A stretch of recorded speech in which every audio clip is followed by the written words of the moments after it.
चलिए क्वेश्चंस पे आइए। कल हम लोगों ने टर्मिनल वेलोसिटी पे चर्चा किया था। टर्मिनल वेलोसिटी कल मैंने आपको बता दिया था, मैंने आपको स्टोक्स लॉ बताया था। अब एक दो क्वेश्चन कर लो टर्मिनल वेलोसिटी या स्टोक्स लॉ से रिलेटेड, उसके बाद फिर हम एक और चीज लास्ट टॉपिक का डिस्कशन करेंगे इसमें, फ्लूइड में पॉइस वेलीज इक्वेशन। उसके बाद फिर एक नए चैप्टर पे चलेंगे जिसका नाम है kinetic theory of gases, KTG। ठीक है, याद रखो। खैर वो तो तब मैं बात करूंगा, अभी फिलहाल मैं एक एक दो क्वेश्चन मैं बता रहा हूँ, ध्यान से सुनिए। क्वेश्चन मैं पढ़ रहा हूँ, लिखने की आवश्यकता नहीं है, सिर्फ आप सुने। आप अगर ठीक से सुन लेंगे तो आप सॉल्व कर लेंगे। क्वेश्चन है, two spherical raindrops of equal size are falling vertically through air with a terminal velocity of 1 meter per second। दो स्फेयर्स हैं, रेन ड्रॉप्स मतलब स्फेरिकल ड्रॉप्स। दो स्फेयर्स हैं, दोनों का साइज सेम है और दोनों एयर में मूव कर रहे हैं with velocity of 1 meter per second. ये दो स्फेयर्स हैं, इसका भी terminal velocity 1 meter per second है और इसकी भी terminal velocity is equal to 1 meter per second. Both are moving with the same terminal velocity.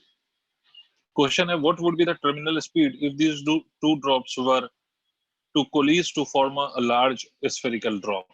ठीक है, मतलब अगर ये दोनों drop if they combines and moves through the same air, अगर ये दोनों कंबाइन हो जाए तो उस केस में what will be the terminal velocity if these two combines, what will be the value of terminal velocity. जल्दी बताओ, आधे मिनट। अगर ये दोनों कंबाइन हो जाए तो what will be the value of terminal velocity.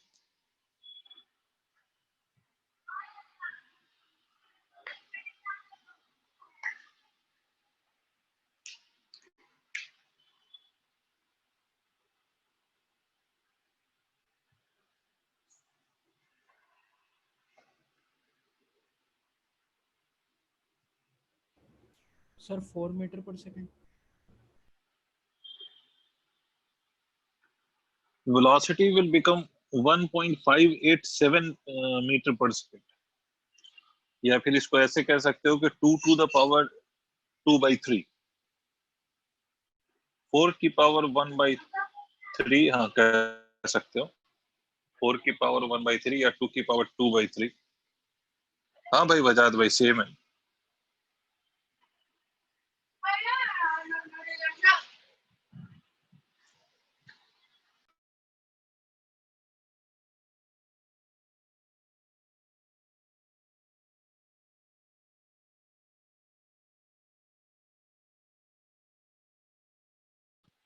देखिए इस पे अगर आपको टर्मिनल वेलोसिटी निकालनी है तो टर्मिनल वेलोसिटी में पहली बात तो आपको मालूम है कि टर्मिनल वेलोसिटी का अगर हम देखें तो ये पहले भी ड्रॉप है, बाद में भी ड्रॉप है, पहले भी वाटर का ड्रॉप है, बाद में भी वाटर का ड्रॉप है, तो डेंसिटी पे कोई डिफरेंस नहीं आएगा।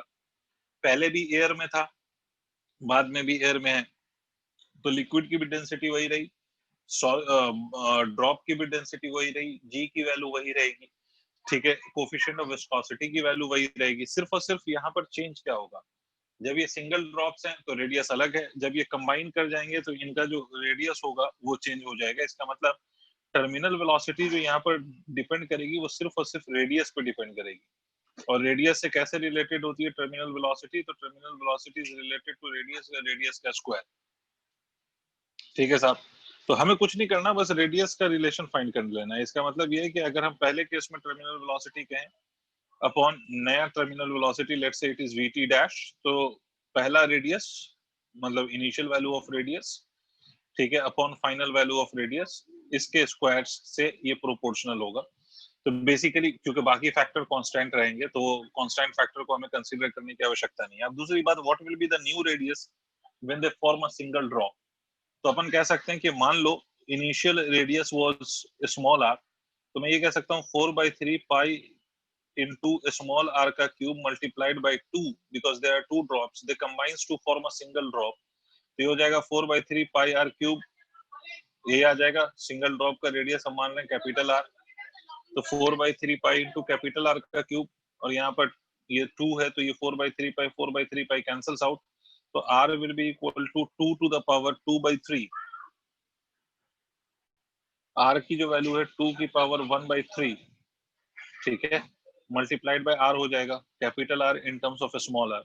अब इस वैल्यू को यहाँ पुट कर दो तो vt की वैल्यू कितनी है 1, vt डैश मेरे को चाहिए, this will be equal to radius initial was r, radius small r, sorry, radius initial मैंने लिखा है small r, radius final will be written as 2⁻⁴ to the power small r का whole square. अगर इसको simplify आप करोगे तो vt dash की जो वैल्यू आएगी यहाँ से आ जाएगी 2⁻2/3, जिसको एक बच्चे ने ऐसे भी बताया है कि इसको हम 4⁻⁴ भी लिख सकते हैं, तो चाहे ऐसे लिख लो या वैसे लिख लो, एक ही बात है।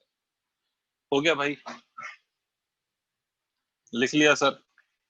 यहाँ पर the only quantity that will change is the radius, and due to the change in radius there will be a change in velocity। कौन सी velocity? terminal velocity।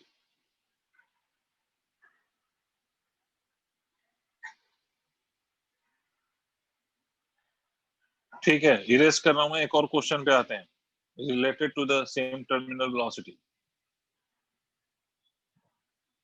एक और क्वेश्चन सुने आप, spherical ball of radius 3 into 10⁻⁻⁴ metre, मतलब it's a spherical ball,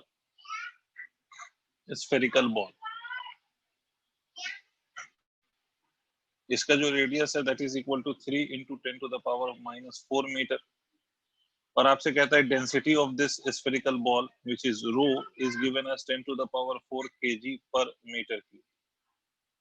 ठीक है, 10⁻⁴ kg per meter cube falls freely under the gravity through a distance h before entering into a tank।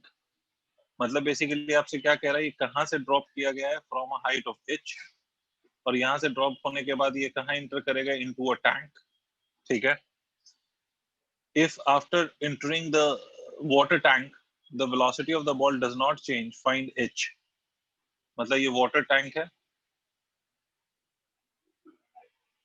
इसमें question में ये है कि if velocity of ball remains unchanged in water tank, water tank में इसकी जो वेलोसिटी है वो अनचेंज रह जाती है, तो आपको बताना है h की वैल्यू कितनी है। तो फाइंड h, और आपसे कहा गया है कि विस्कोसिटी ऑफ वाटर, है ना, विस्कोसिटी मतलब eta, coefficient of viscosity, is equal to 9.8 into 10⁻⁻⁶ newton second meter per meter square. ये विस्कोसिटी किसके लिए है, वाटर के लिए।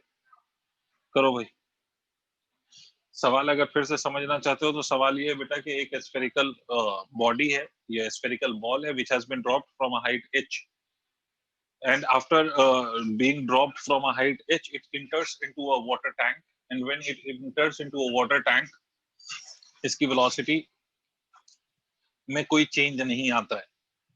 after it enters into the tank its velocity does not changes। तो आपको बताना what is the value of h।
Answer is 1.6 into 10 to the power 3 meter. 1.65 into 10 to the power 3 meter. Answer to this question is 1.65 into 10 to the power 3 meter.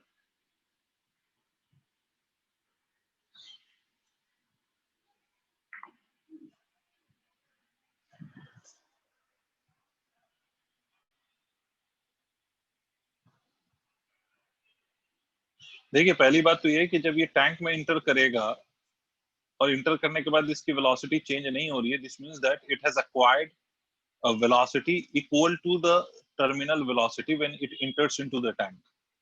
पता नहीं क्या बोले, जब ये यहाँ पर इंटर कर रहा है, यहाँ पर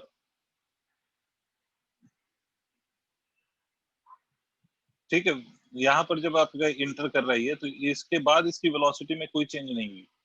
इसका मतलब कि h डेप्थ कवर करने पर जो इसकी यहाँ पर वेलोसिटी है, that velocity must be exactly equal to the terminal velocity, because once the body attains terminal velocity its velocity doesn't change anymore. ठीक है, तो इसका मतलब है कि इसकी वेलोसिटी चेंज तभी नहीं करेगी जब ये टर्मिनल वेलोसिटी एक्वायर कर चुका है। तो हम ये कह सकते हैं कि भाई ये जो रूट जी एच है, रूट जी एच, ये क्या मतलब, यहाँ से h हाइट से नीचे आया तो इसकी velocity acquired by this body will be equal to under root 2gh।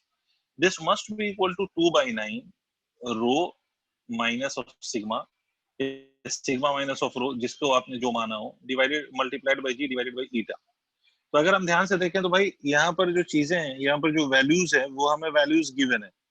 Values हमें क्या क्या गिवन है वो हमें पता है, बट उससे पहले हमने h निकालना है। तो h निकालने के लिए हम r² रह गया, थैंक यू। तो h निकालने के लिए हम दोनों तरफ क्या कर लें, दोनों तरफ हम स्क्वायर कर लें। तो अगर h निकालने के लिए हम दोनों तरफ स्क्वायर कर लेंगे तो दिस विल बिकम h, ये 2 से 2 ये कैंसिल हो जाएगा। ठीक है, मेरे हिसाब से ये 2 से 2 कैंसिल हो जाएगा और ये कैंसिल नहीं होगा, हो जाएगा। ठीक है, ये g की वैल्यू यहाँ से इधर आ जाएगी, तो एक ये दोनों तरफ स्क्वायर हो रहा है तो ये हो जाएगा आपका 2gh। ये रूट हटा, 2 से 2 कैंसिल हुआ, g का वैल्यू इधर आया और इधर स्क्वायर हो रहा है, तो g² बाई g, तो एक g कैंसिल हो जाएगा। इसका मतलब मेरे हिसाब से जो ये वैल्यू निकल के आएगी, this value will be equal to कितना, तो this value will be equal to 1/81 multiplied by r to the power 4 multiplied by g as it is, rho minus of sigma का स्क्वायर डिवाइडेड बाय व्हाट, तो divided by ईटा का square. एक बार देख लेना, मेरे हिसाब से तो ये आएगी वैल्यू। अच्छा, दो कटेगा नहीं, ये 2 और ये 4, तो 2/81। ठीक है, अब इसमें वैल्यूज रखो, तो h की वैल्यू क्या लिखोगे, 2/81 मल्टीप्लाइड बाय r। r की वैल्यू कितनी दे रखी है हमें, स्फेरिकल बॉल ऑफ रेडियस इतना, तो 3 × 10⁻⁻4 का स्क्वायर मल्टीप्लाइड बाय g की वैल्यू अभी कितना ले लो, 10 ले लो चलो, और इसकी वैल्यू रो की वैल्यू क्या होगी, तो रो बॉडी का जो डेंसिटी है वो है 10⁻4 और माइनस ऑफ वाटर की density 10⁻3 kg per metre cube होता है, डिवाइडेड बाय ईटा का स्क्वायर 9.8 into 10⁻6 का होल स्क्वायर। तो it's better to keep g as 9.8, इसका पावर 4 है, it's better to keep this g as 9.8, और r का जो पावर है वो कहा बच्चे ने 4 है। ठीक है, तो r का पावर 4 है। इस पूरे को सॉल्व वॉल्व करके देखो, जो आंसर आए, वैसे आंसर इसमें जो गिवन है वो है 1.6 into 10⁻³ मीटर, ये आंसर आना चाहिए। बेसिकली हमने कुछ नहीं करा है, हमने दोनों को इक्वेट किया है बस। एक और क्वेश्चन इससे रिलेटेड और उसके बाद एक लास्ट टॉपिक।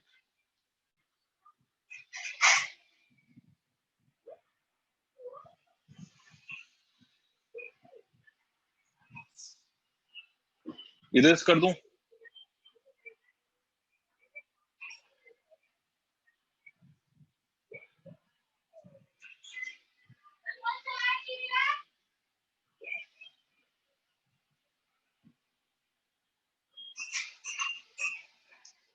इरेज मारूं? Yes sir. ठीक है, तो इसको इरेज करिए, एक और क्वेश्चन पे आइए। आपका क्वेश्चन है कि a small sphere is projected upward with some initial velocity। एक स्फीयर है, it has been projected upward with some initial velocity, where u is not equal to 0. Obviously अगर velocity नहीं दोगे तो ऊपर जाएगा कैसे? Assuming air as viscous medium, which of the following graph correctly shows variation of the velocity with time? और ये air में फेंका है तो एयर को आपको विस्कस मीडियम मानना है, उसमें आपको ये बताना है कि मैं ये 4 ग्राफ दे रहा हूँ, जल्दी से आपको बताना है कि कौन सा graph correctly represents velocity as a function of time. ये ग्राफ आपका ऐसे है, पार्ट बी या option B, graph is this way, v versus t का। Option C, v versus t का ग्राफ ऐसे, फिर ऐसे, and the last option which is your option D, v versus t का ग्राफ ये ऐसे और फिर ऐसे। Which of the 4 option is correct or correctly represents the velocity as a function of time? It has been thrown upwards in air. Consider air to be viscous medium.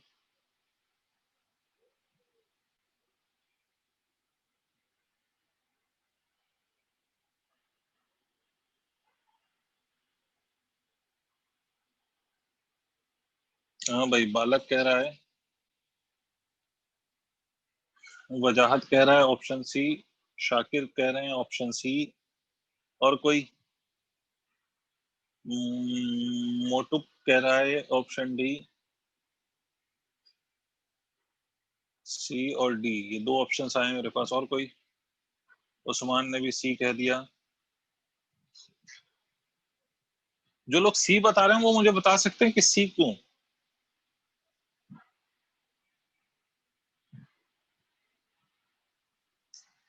Affan कह रहे हैं B. अच्छा, C D हो गया था तो अब B बचा है, बी और ए और बी में, तो अफान ने कहा बी। और कोई मार्केट में?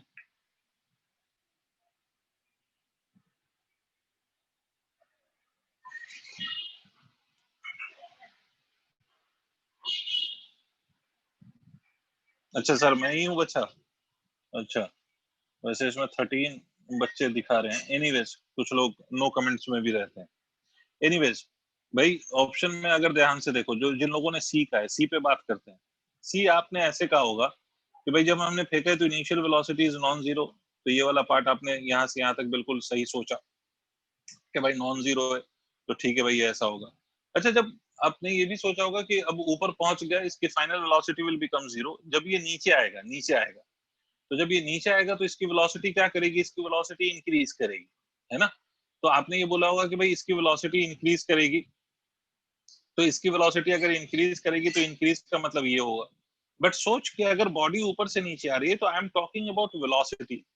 जब बॉडी ऊपर से नीचे आएगी तो वेलोसिटी की डायरेक्शन क्या होगी? निगेटिव। तो वेलोसिटी कैसा हो जाएगा? वेलोसिटी हो जाएगा निगेटिव। इंक्रीज कर रहा है बट किस डायरेक्शन में? निगेटिव।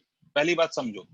उसके बाद ये तब तक इंक्रीज करेगा जब तक ये टर्मिनल वेलोसिटी एक्वायर नहीं कर लेता। मतलब time will come when it will acquire terminal velocity, क्योंकि आपसे कहा गया कि जो एयर है आपका वो विस्कस मीडियम है, तो obviously it will acquire terminal velocity, और टर्मिनल वेलोसिटी एक्वायर करने के बाद its velocity will become constant. मेरी बात बहुत ध्यान से सुनना। नीचे से ऊपर फेंका, वेलोसिटी डिक्रीज हुई, but this will not be linear relation. आपको ऐसे पता होगा कि अगर ये मोशन अंडर ग्रेविटी सिर्फ होता और एयर का विस्कस फोर्स हम कंसीडर नहीं करते, तो सिंपली हम ये कहते हैं v is equal to u plus at।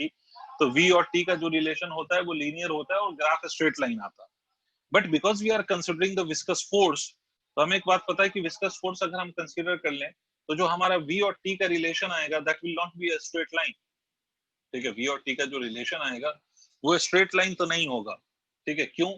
क्योंकि हमारा acceleration will not be constant, and because acceleration is not constant, v और t relation will not be a straight line. और वैसे भी 4 ग्राफ देख के समझ में भी वैसे भी आ रहा है कि यहाँ पर कहीं पर भी कोई ग्राफ, अच्छी बात है कि स्ट्रेट लाइन नहीं लिया गया है।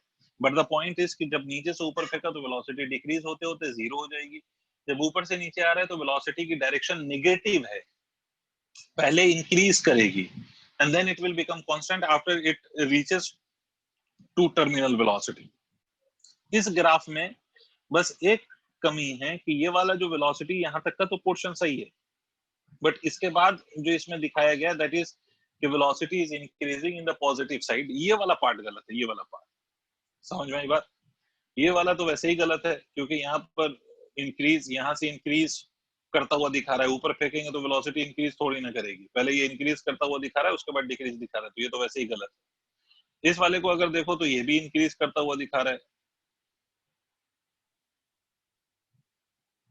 ठीक है, ये भी इंक्रीज करता हुआ दिखा रहा है, तो ये इंक्रीज करता हुआ दिखा रहा है, तो ये भी गलत है, ठीक है। तो जाहिर सी बात है ये बी ही आएगा, क्योंकि देखो नीचे आने में वेलोसिटी निगेटिव हो गई, इसलिए निगेटिव साइड में, नीचे आने में वेलोसिटी निगेटिव हो गई है निगेटिव साइड में, and then it becomes constant, ठीक है। तो ये हमने टर्मिनल वेलोसिटी बोला था, इसलिए ये ग्राफ है।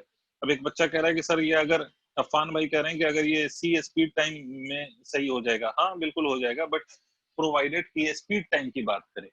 बट हम जो बात कर रहे थे वो टर्मिनल वेलोसिटी की कर रहे थे, तो हमें जो वेलोसिटी का ग्राफ है तो वेलोसिटी मान के देखना पड़ेगा, we can not consider it as speed, ठीक है। तो खैर आपको ये ग्राफ समझ में आ गया होगा। तो नेक्स्ट अब एक और छोटा सा पॉइंट मैं डिस्कस कर लेता हूँ। बी था अफान का, वेरी गुड अफान, आपका बी था, तो ठीक है। खैर बी क्यों सही है ये सबको क्लियर हो गया होगा, और बाकी क्यों गलत है ये भी सबको समझ में आ गया होगा। तो I am erasing this, and last एक और फॉर्मूला मैं आपको सिखा रहा हूँ which is called as Poiseuille's equation. I don't know how you pronounce it, या आपको कैसे टीचर ने पढ़ाते वक्त प्रोनाउंस करके बताया होगा। हमारे टीचर ने पॉइस-वेलीज बोला था, तो हम तो पॉइस-वेलीज ही बोलते हैं। शायद स्पेलिंग लिख दूं तो शायद कुछ याद आ जाए। कुछ लोग इसको पॉइसेल्स भी कहते हैं, आप क्या कहते हैं मुझे नहीं पता, आप क्या कहते हैं वैसे? आपने कभी ये सुना है ये वाला इक्वेशन? सर पॉइजलीज ही बोलते हैं। अच्छा, पॉइस-वेलीज ही बोलते हैं, गुड। तो पॉइस-वेलीज इक्वेशन की अगर हम बात करें तो Poiseuille's equation gives you the rate of, okay Abbas भाई, Poiseuille's equation gives you the rate of flow of liquid या volume at which the liquid flows through a horizontal pipe per unit time is given by an equation called as Poiseuille's equation। कि मान लो ये कोई tube है, और इस tube के लिए आप ऐसा समझें कि इधर ये P1 प्रेशर है, इधर P2 प्रेशर है, and the liquid is flowing through this tube. Liquid is flowing through this tube. This tube has a length of L. The radius of this tube, let's say the radius of this tube is R. So according to the Poiseuille's equation, the rate of liquid flowing through the tube, this is the rate. Always remember it is V by T. That is the rate of liquid flowing per unit volume is written as pi into, ये actually में pressure difference होता है, delta P होता है। Generally किताबों में इसको P लिख देते हैं, है ना, but remember this p is pressure difference actually, ठीक है। तो pi p r to the power 4 where r is the radius divided by 8 eta multiplied by l where l is the length of the tube, ठीक है। ये पॉइस-वेलीज equation कहलाता है, ये पॉइस-वेलीज equation है। क्लियर हो गई बात?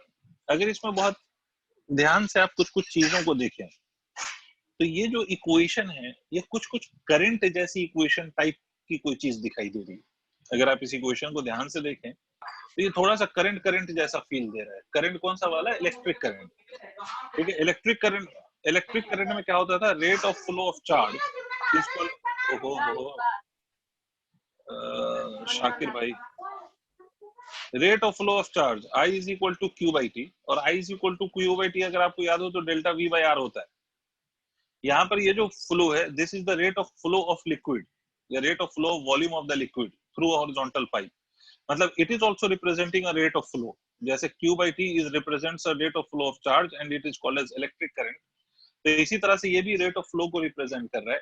और अगर ये रेट ऑफ फ्लो को रिप्रेजेंट कर रहा है तो ये जिस तरह से करंट फ्लो करता है because of the pressure difference, sorry potential difference, मान लो ये V1 है ये V2 है, and because there is a potential difference the current will flow, either it can flow from V1 to V2 or V2 to V1 depending on which of the two potential is more or which of the two potential is greater।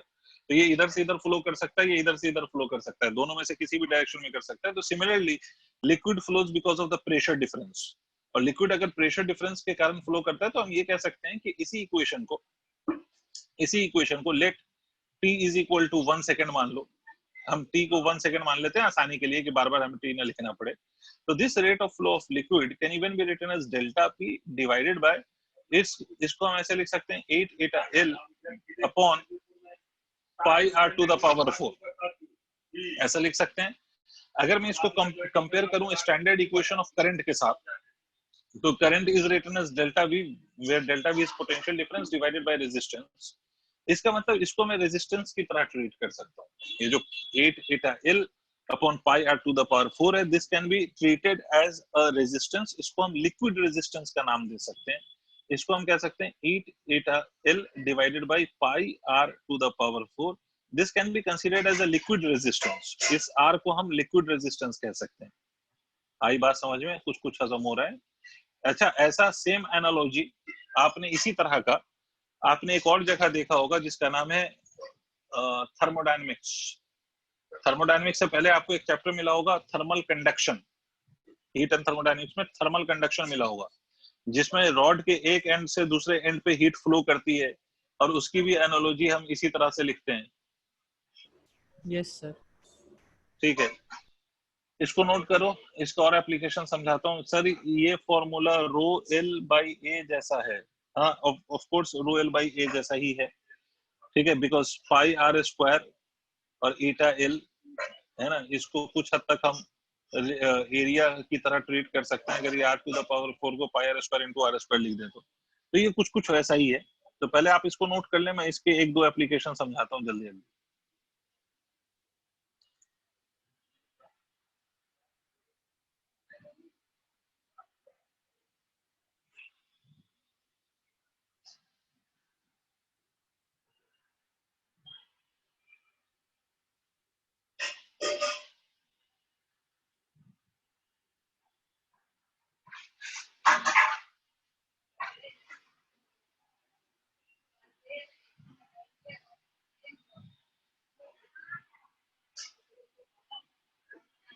चलिए, आपने note कर लिया तो एक बात समझाते हैं। अभी इसमें देखिए, सीरीज में अगर दो ट्यूब कनेक्टेड हो, सीरीज कॉम्बिनेशन ऑफ ट्यूब्स, और दूसरा है पैरेलल कॉम्बिनेशन ऑफ ट्यूब्स, तो सीरीज कॉम्बिनेशन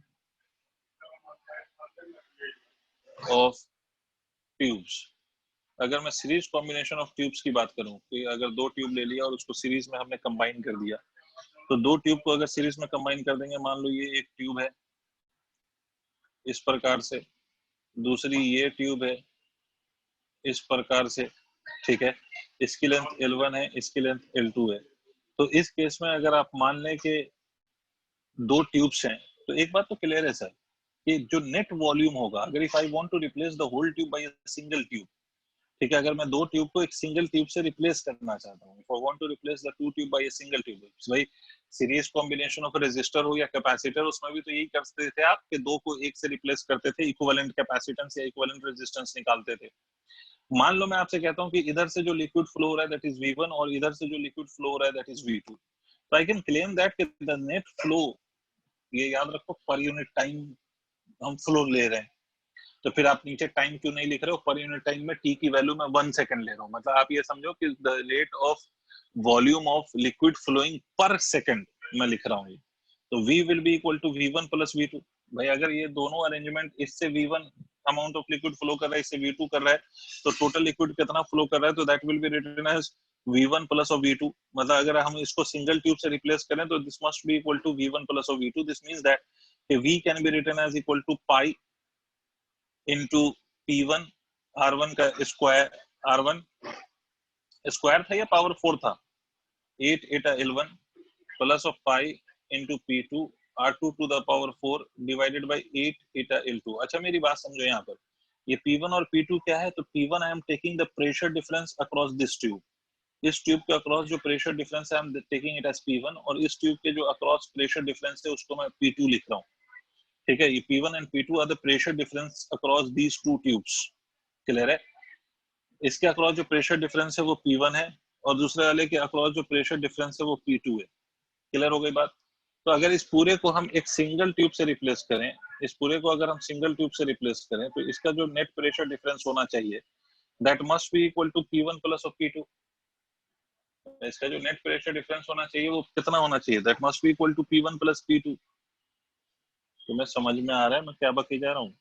भाई इस यस वाले सर। का प्रेशर है P1, इस वाले का प्रेशर है P2। तो ये जो सिंगल ट्यूब लोगे, तो सिंगल ट्यूब का जो प्रेशर होना चाहिए that must be equal to P1 plus of P2।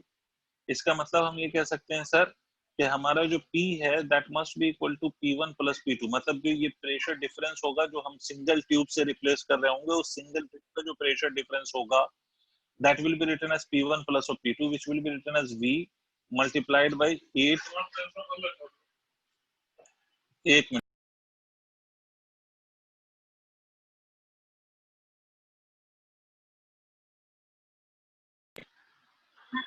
इसका जो प्रेशर डिफरेंस होगा तो इसको हम लिखेंगे 8 eta L1 upon pi R1 to the power 4 pressure के टर्म्स में अगर हम लिखें, सर आपको प्रेशर समझ में आ रहा होगा। टोटल सम, ये total sum, pressure total sum, क्यों टोटल सम ले रहे हैं? क्योंकि अगर मैं आपसे कहता हूं कि एक का प्रेशर डिफरेंस है P1 और दूसरे का प्रेशर डिफरेंस है P2, तो जो एक सिंगल ट्यूब को आप रिप्लेस मतलब इन दोनों कॉम्बिनेशन को एक सिंगल ट्यूब से रिप्लेस करोगे तो उसका जो नेट प्रेशर डिफरेंस होना चाहिए that must be the sum of these two pressure difference. ये बात ऐसी हो गई जैसे मान लो दो सेल हमने लगाए, एक सेल का वोल्टेज है 10 वोल्ट, दूसरे सेल का वोल्टेज है 6 वोल्ट, ठीक है। तो वोल्टेज में तो ऐड भी हो सकता है, सब्ट्रैक्ट भी हो सकता है, बट अगर हम केस ले रहे हैं एडिशन वाला केस, तो अगर हम एडिशन वाला केस ले लेंगे तो क्या होगा, सिंपली ऐड ही तो होगा ना। अरे दो सेल लगाया मैंने, हाँ sir, yes sir, I want to replace the two cell by a single cell, तो अगर दो सेल को मैं सिंगल सेल से रिप्लेस करूंगा तो या तो दोनों का वोल्टेज ऐड करके लिखूंगा या सब्ट्रैक्ट करके लिखूंगा। तो प्रेशर में प्रेशर सब्ट्रैक्ट तो नहीं होता, प्रेशर ऐड ही होगा। तो प्रेशर ऐड हो रहा है तो इसलिए P1 प्लस और P2 will be the net pressure difference for the combination, या इन दोनों का जो कॉम्बिनेशन है उसको जिससे हम रिप्लेस करेंगे उस कॉम्बिनेशन का ये प्रेशर होगा। तो बेटा मेरे मेरे बच्चे, यहाँ से मैं कह सकता हूँ V is equal to P divided by 8 eta L1 upon pi R1 to the power 4, जल्दी देखना, pi R1 to the power 4 और plus of 8 eta L2 divided by pi R2 to the power 4, ऐसे लिख सकता हूँ। इसका मतलब मैं इस बात को ऐसे लिख सकता हूँ P divided by R1 plus of R2, या मैं इस बात को ऐसे लिख सकता हूँ P divided by R equivalent। इसका मतलब है कि अगर दो को हमने सीरीज में कनेक्ट कर दिया तो the rate of flow of the volume of the liquid through the combination of the tube will be given by net pressure difference, ठीक है, which is P is equal to P1 plus of P2 divided by R equivalent, that is R1 plus of R2। मतलब दो को अगर हमने single से replace किया तो ऐसे लिखेंगे सर।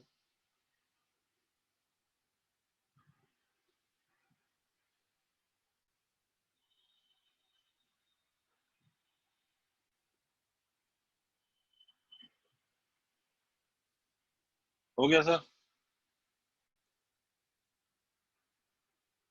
यस सर, सबने लिख डाला। इसी का दूसरा कॉम्बिनेशन क्या हो सकता है सर? तो इसी का दूसरा कॉम्बिनेशन पैरेलल कॉम्बिनेशन, जल्दी से देख ले सर। इसी में अगर दूसरा कॉम्बिनेशन हम लिखें पैरेलल कॉम्बिनेशन, तो पैरेलल कॉम्बिनेशन के साथ अपन क्या लिख सकते हैं? तो पैरेलल कॉम्बिनेशन में यही चीज ऐसे लिखी जाएगी, ठीक है। पैरेलल कॉम्बिनेशन में अगर मान लो कि एक ट्यूब ये है हमारा, this is one of the tube that we have, और ये हमारा दूसरा ट्यूब है, ये ऐसे दूसरा ट्यूब है, इसके पैरेलली ऐसे कनेक्टेड है, ये दो दो ट्यूब है, ठीक है। ये दो ट्यूब है, इन दोनों ट्यूब के लिए हम लेंथ कुछ कुछ मान लें, मान लो इसका लेंथ L2 है। लेंथ सेम भी हो सकता है, अलग भी हो सकता है, बट हम जो केस ले रहे हैं उसमें जनरल हम अलग अलग मान लेते हैं ताकि हमें एक जनरल रिजल्ट मिल जाए, ठीक है। तो ये L1 है। तो पहली बात तो ये बात समझो कि इस केस में पैरेलल में जो प्रेशर का डिफरेंस है वो सेम लेंगे हम। अगर मान लो इस एंड का प्रेशर P1 है तो इसके लिए भी ये एंड का प्रेशर P1 है, और इस एंड का अगर प्रेशर P2 है तो इसके लिए भी ये प्रेशर P2 है। इसका मतलब pressure difference will be exactly same, मतलब इसके अक्रॉस जो प्रेशर का डिफरेंस है और इसके अक्रॉस का जो प्रेशर का डिफरेंस है दैट विल बी सेम। मतलब मैं इसको कह सकता हूँ कि इसके अक्रॉस जो प्रेशर डिफरेंस है, अगर मान लो वो P1 है और इसके अक्रॉस जो प्रेशर डिफरेंस है वो P2 है, तो P1 must be equal to P2। Pressure difference across both the tubes will be same, ठीक है सर।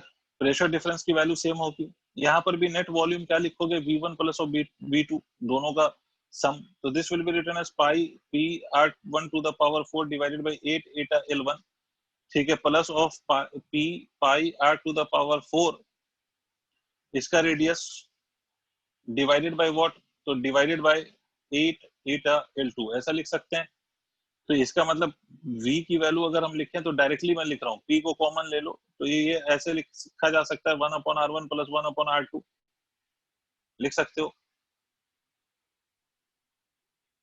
बोलो। हाँ सर।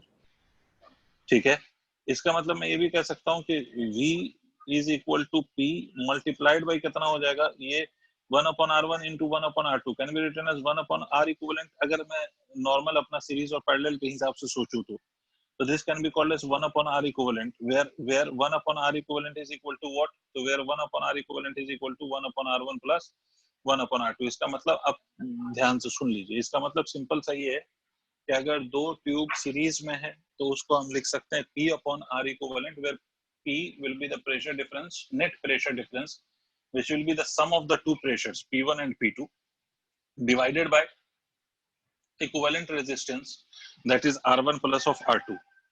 ठीक है, बट अगर यही दो ट्यूब्स पैरेलल में कनेक्टेड हैं तो पैरेलल में कनेक्टेड होंगे तो ये लिखा जाएगा rate of flow of liquid will be equal to pressure difference divided by R equivalent. और प्रेशर डिफरेंस इस केस में दोनों ट्यूब के अक्रॉस सेम होगा, इस केस में दोनों ट्यूब के अक्रॉस प्रेशर की डिफरेंस विल बी सेम। ठीक है सर? हाँ सर। भाई ये सबने नोट कर लिया? Use this direct result if asked. वैसे जनरली ये पूछा नहीं जाएगा तो फिर बताया क्यों, टाइम पास क्यों किया? अगर मान लो 10% भी पूछ ले, वैसे इस पे क्वेश्चंस बहुत सालों से नहीं आया है, ठीक है, बहुत सालों से नहीं आया है, मगर फिर भी 10% अगर चांसेस हैं पूछ ले तो आप कम से कम, ये चूंकि बहुत आसान सा कॉन्सेप्ट है इसलिए करंट की तरह का कॉन्सेप्ट है, इसलिए कम से कम अगर पूछ ले तो आप कर पाए, तो इसलिए मैंने बता दिया। वैसे इस पर बहुत सालों से क्वेश्चन जेई ने नहीं पूछा है। ठीक है, क्यों नहीं पूछा उसका एक रीजन ये भी होता है कि जनरली हम जो फ्लूइड की हम बात करते हैं या लिक्विड की बात करते हैं वो हम आइडियल कंसीडर करते हैं, और आइडियल का मतलब ईटा की जो वैल्यू है that is coefficient of viscosity वो नहीं होगी, जीरो होगी। ठीक है, और इस तरह का केस अगर लिया जाए तो उसमें ईटा के बिना तो ये फॉर्मूला काम ही नहीं करेगा, ईटा तो होगा ही होगा, मतलब कोफिशिएंट ऑफ विस्कोसिटी होगा। तो जनरली ये वाली जो इक्वेशंस हैं इस पे क्वेश्चन इसलिए भी नहीं पूछे जाते हैं क्योंकि आपको एक पार्ट, एक तरफ तो आइडियल लिक्विड कंसीडर करवाया जाता है और एक तरफ जो है वो रियल लिक्विड का क्वेश्चन उसके साथ नहीं मिलाते वो, तो जनरली ये नहीं आता है। बट आया है जेई में, आया है, ऐसा नहीं है कि नहीं आया है, जेई में आया है सब्जेक्टिव क्वेश्चन। जब मेंस फाइनल जो एग्जाम होता था उसको मेंस कहते थे, जिसमें सब्जेक्टिव होता था, ठीक है, प्रीलिम एंड मेंस। तो खैर वो उसको हम सब्जेक्टिव वाले के जब होते थे एग्जाम तो उसमें ये क्वेश्चन आ चुका है इसके, बट उसके बाद नहीं आया, तो इसलिए बस इसको 10% चांसेस हैं तो इसलिए 10% में ये याद रख सकते हैं। ठीक है, खैर अब मेरी बात सुनिए, मैं इसको इरेज कर रहा हूँ। We move to the next chapter. Fluid की हमने बात कर ली कुछ हद तक, जितनी पॉसिबिलिटी थी, फिर भी मैंने बड़ा टाइम लिया फ्लूइड कराने में, वैसे क्रैश कोर्स में इतना लंबा समय नहीं लगता, फिर भी मैंने थोड़ा समय लिया है। अब सुन रहे हो मेरी बात? एक बार हाँ बोल दो यार, मजा आ जाए। हाँ सर। ठीक है, अब जो मैं आपको सिखाने जा रहा हूँ वो है हीट एंड थर्मोडायनेमिक्स वाला पोर्शन। एक बात एकदम, वो कहते हैं ना, वो लॉक कर लो, गिड़ा बांध लो, कुछ भी कर लो, एक बात याद रखो, मेंस से लेके एडवांस तक हीट एंड थर्मोडायनेमिक्स वाली यूनिट से क्वेश्चन आना अनिवार्य है, मतलब आएगा ही आएगा, हो ही नहीं सकता कि नहीं आए। मेंस से लेके एडवांस तक, मेंस से एडवांस तक मैं आपको बताऊं तो अगर अलग अलग साल का पैटर्न देखेंगे तो 2018 में एडवांस में 2-3 क्वेश्चन थे हीट एंड थर्मोडायनेमिक्स के। इसी तरह से 2017 में, 2017 में भी क्वेश्चन था जेई एडवांस में, 2016 मतलब 2016, 2015, 2014, ये लगातार, ये जो मैं ईयर्स बता रहा हूँ और मैं जेई एडवांस की बात कर रहा हूँ, तो जो ईयर्स बता रहा हूँ उन ईयर्स में जेई एडवांस में इस पर्टिकुलर यूनिट से क्वेश्चन आते ही रहे हैं। 2016, 17, 18, 2014, 2015, 2019, मतलब कंटिन्यू अगर मैं 2014 से शुरू करूं तो ये पांचों, मतलब ये जो जितने भी साल हैं, ऐसा कोई साल नहीं है जिसमें जेई एडवांस में क्वेश्चन नहीं आया हो इस वाले पूरी यूनिट से, हीट एंड थर्मोडायनेमिक्स। अब इस पूरी यूनिट में जो बहुत मोस्ट इंपॉर्टेंट, अगर मैं बात करूं मोस्ट इंपॉर्टेंट, तो एक यूनिट है केटीजी, जिसका मतलब एक चैप्टर है KTG, kinetic theory of gases. दूसरा चैप्टर है थर्मोडायनेमिक्स इटसेल्फ, ठीक है। ये अगर बहुत इंपॉर्टेंट की बात करूं तो kinetic theory of gases and thermodynamics. इसके अलावा इस वाले पोर्शन में मैंने कहा ये पूरा यूनिट की मैं बात कर रहा हूं, तो इस वाले पोर्शन में कुछ और चीजें आ जाती हैं, जैसे कैलोरीमेट्री आ जाता है, थर्मल एक्सपेंशन आ जाता है, ठीक है।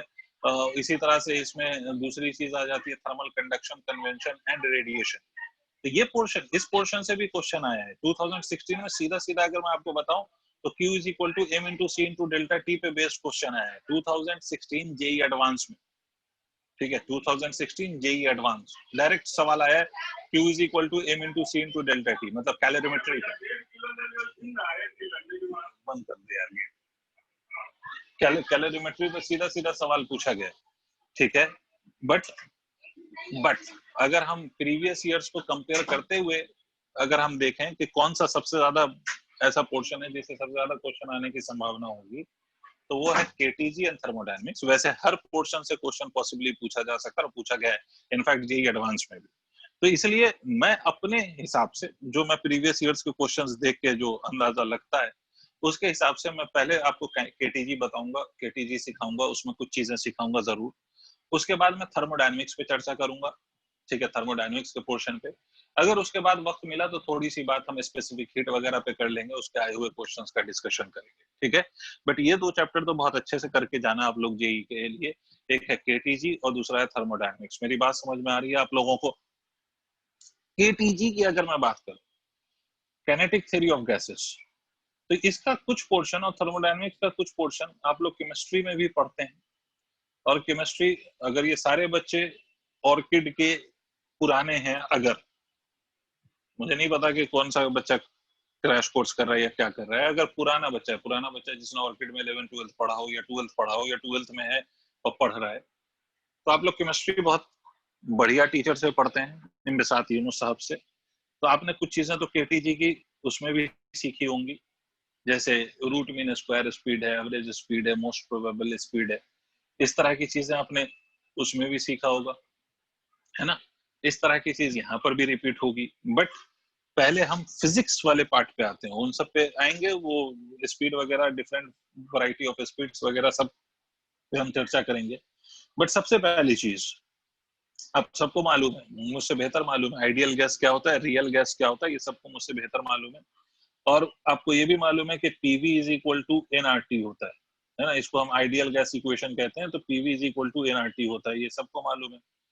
वेयर टी इज टाइम और टेम्परेचर, P प्रेशर है, V वॉल्यूम है, N नंबर ऑफ मोल्स है, ठीक है।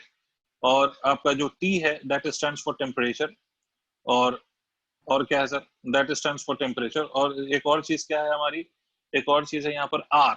R is basically gas constant, R is basically what, तो इट इज गैस कांस्टेंट, ठीक है। तो R की वैल्यू आप लोगों को याद होगी, अगर हम उसको SI यूनिट में लिखें तो R की वैल्यू सबको मालूम है 8.314, 8.314 ही होती है ना, जूल पर मोल केल्विन, ये तो होती है। अगर उसकी यूनिट्स आप चेंज करके लिखें तो कहीं पर 0.8314 भी हो सकता है, ठीक है। तो ये आपका ये जो इक्वेशन है, this is called as ideal equation. Although इस आइडियल इक्वेशन में फिर वैंडर वॉल ने एक चेंज किया था, और वो आपने केमिस्ट्री में सुना होगा, जिसको वैंडर वॉल इक्वेशन कहते हैं हम।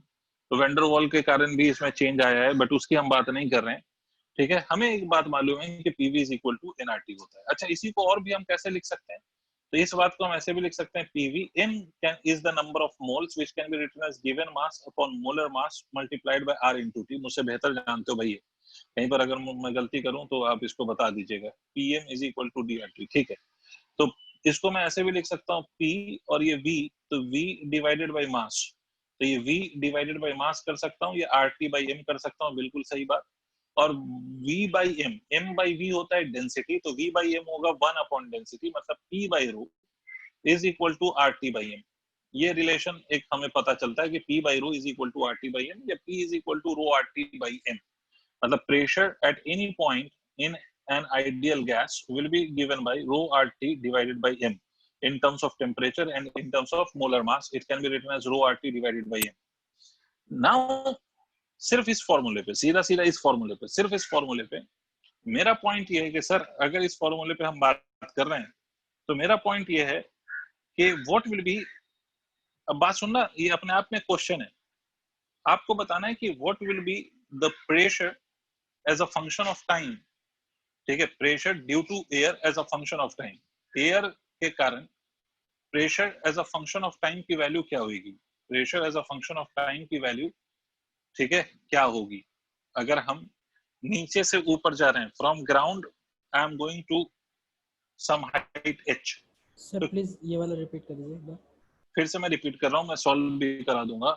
सवाल ये है कि अगर हम सरफेस या ग्राउंड से हम ऊपर जाएं तो मुझे ये बताओ कि एयर का प्रेशर सरफेस या ग्राउंड से ऊपर जाने पर एयर का प्रेशर सेम रहेगा या वेरी करेगा? Pressure due to air, will it be same और will it vary? Sir vary करेगा. वेरी करेगा, ऑब्वियस सी बात है कि इट विल वेरी. तो प्रेशर जो है एयर का वो वेरी करेगा एज वी मूव अप. तो मेरा पॉइंट ये है कि साहब अगर प्रेशर वेरी करेगा तो हमें ये बताना है कि what will be the relation of pressure with height. मतलब प्रेशर का वेरिएशन हाइट पे कैसे डिपेंड करेगा? वो डिक्रीज करेगा बेटा, ठीक है, वो बिल्कुल सही कह रही हैं आप, डिक्रीज करेगा.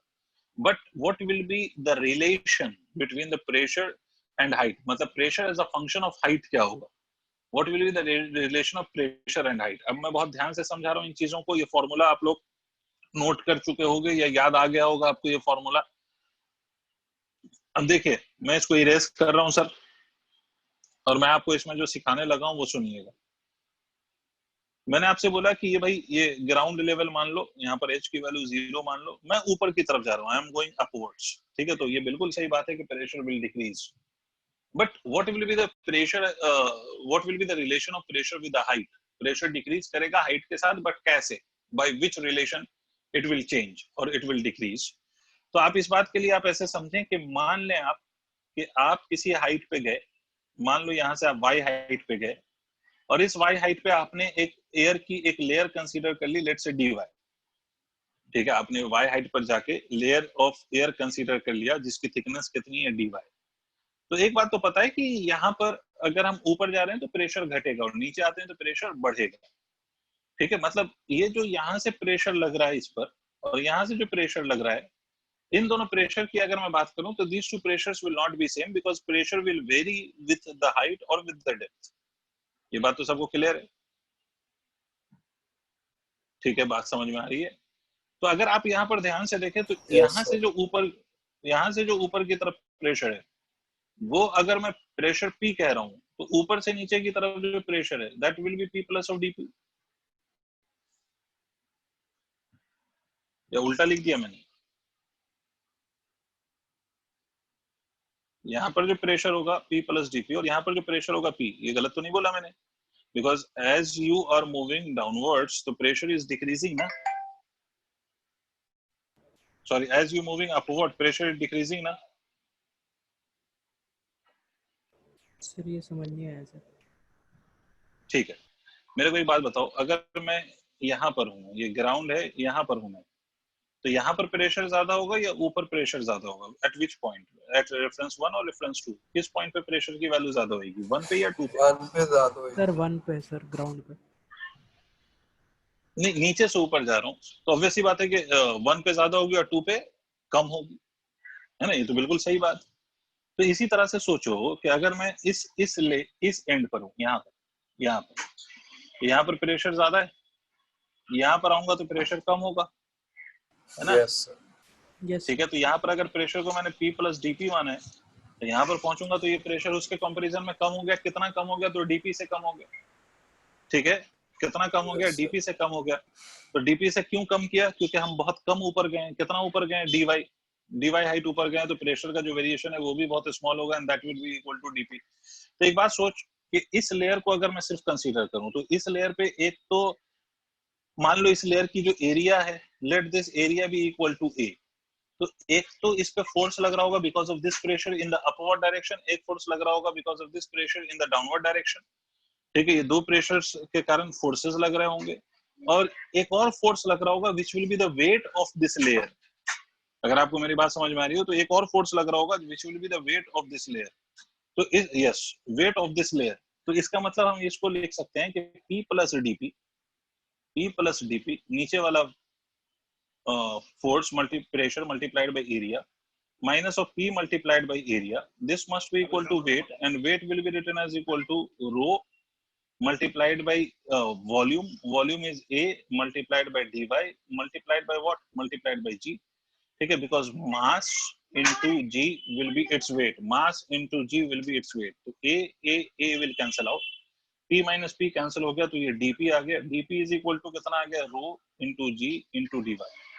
ठीक है, बट पॉइंट यहाँ पर ये बेटा कि जो रो है, this rho which is the density is not constant. अगर हम एयर के लिए बात करें तो डेंसिटी जो होगी हमारी, वो डेंसिटी हमें कांस्टेंट नहीं मिलेगी, बिकॉज एयर है वो एक्सपैंड कर रहा है, एयर है वो कंप्रेस हो सकता है। तो डेंसिटी मैं ये नहीं कह सकता कि नीचे से ऊपर जाने पे डेंसिटी हर पॉइंट पे सेम होगी। तो आपको होगा कि हम लोग जो डेंसिटी ऑफ एयर मानते हैं 13,600, वो कहाँ पर मानते हैं? तो आप ये मानो कि वो हम मानते हैं सरफेस पे, ठीक है। But as we are going upwards और डाउनवर्ड्स, तो हम कह सकते हैं कि density will vary, density will not be considered to be same. तो इसलिए हम डेंसिटी की जगह क्या लिखेंगे, तो ध्यान से सुनिए, डेंसिटी की जगह हम क्या लिखेंगे। तो इसको हम लिख सकते हैं DP is equal to density. अभी हम लोगों ने लिखा था, कुछ तो लिखा था डेंसिटी में, क्या लिखा था डेंसिटी में? Mass into volume, pressure divided by R into T into G into D Y, ऐसा था क्या डेंसिटी की वैल्यू? भाई पी बाई रो हम लोगों ने क्या लिखा था? पी बाई रो हम लोगों ने लिखा था आरटी डिवाइडेड बाई एम। तो पी यही है, ठीक लिखा सर जाएगा। अच्छा मुझे एक बात बताओ, ऊपर जा रहा हूं तो प्रेशर वाई कर रहा है, ऊपर जा रहा हूं तो वाई के साथ प्रेशर क्या कर रहा है? डिक्रीज। तो I can put a negative sign because it is the rate of decrease. तो इसको मैं लिख सकता हूं DP by P is equal to minus of M into G divided by R T, ये डी वाई। इसको integrate कर दीजिए both sides. Pressure at when the level, यहाँ पर जब आप हैं when the reference level is 0, तो यहाँ पर कुछ प्रेशर है, let that pressure be atmospheric pressure. जो आपको सी लेवल जिसको हम कहते हैं ना, सी लेवल पे जो प्रेशर आपको एक्सपीरियंस होता है उसकी वैल्यू 1 atm होती है। तो ये 0 का मतलब ये हो गया कि आप ग्राउंड या सी लेवल पे हैं, तो उसका प्रेशर जो होगा वो एटमॉस्फेरिक प्रेशर होगा। जब आप एच हाइट पे पहुंचेंगे तो जो आपका प्रेशर होगा वो कितना होगा, ये हमें निकालना है। तो ये तो निकालना है pressure as a function of height. Yes sir. ठीक है, अगर हम इसको सिंप्लीफाई करते हैं, आई होप सारे ये जेई वाले हैं, इसको अगर हम सिंप्लीफाई करते हैं तो मैं डायरेक्ट लिख रहा हूं, देख लेना। Ln of P upon P naught upper limit minus of lower limit is equal to minus of M G upon R T multiplied by H. Ln हटाऊं, एक्सपोनेंशियल लूं, तो P will be equal to P naught e to the power minus of mg h divided by RT। इसका मतलब pressure का जो relation है height के साथ वो एक्सपोनेंशियल है। प्रेशर का रिलेशन हाइट के साथ कैसा है? एक्सपोनेंशियल है। This is the relation of pressure with height. ठीक है सर? Yes sir. एक और ऐसा क्वेश्चन, उस पर एक और बार हम ऐसी चर्चा करेंगे, पहले इसको नोट करिए।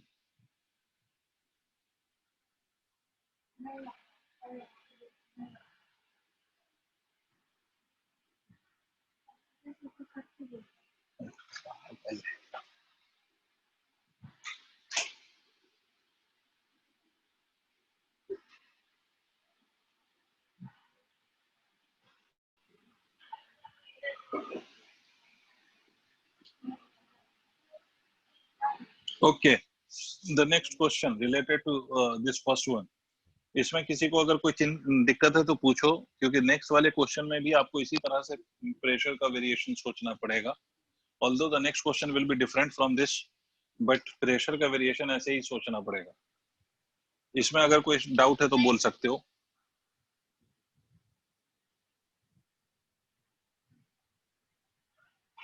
नहीं है। अब देखिए नेक्स्ट क्वेश्चन में आप ऐसे समझिए कि हॉरिजॉन्टल ट्यूब है, ये हॉरिजॉन्टल ट्यूब है। इस हॉरिजॉन्टल ट्यूब का जो लेंथ है, let that length be L। इस हॉरिजॉन्टल ट्यूब का लेंथ L है। इसमें गैस हमने फिल कर दिया, गैस।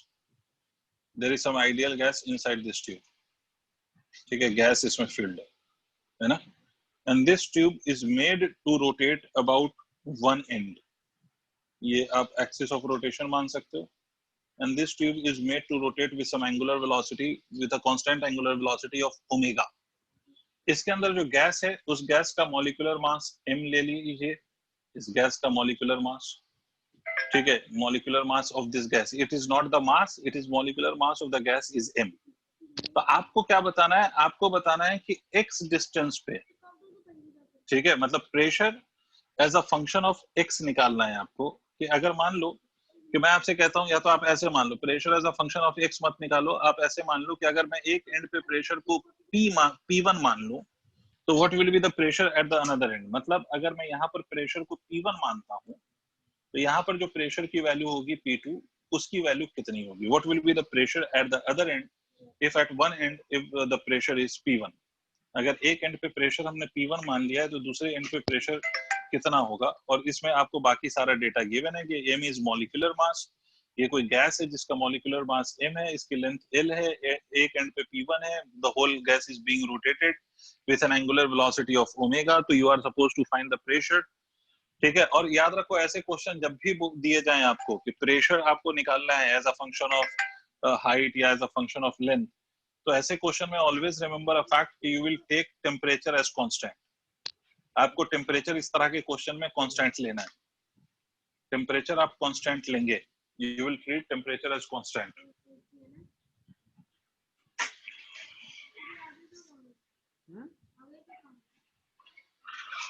कर लोगे?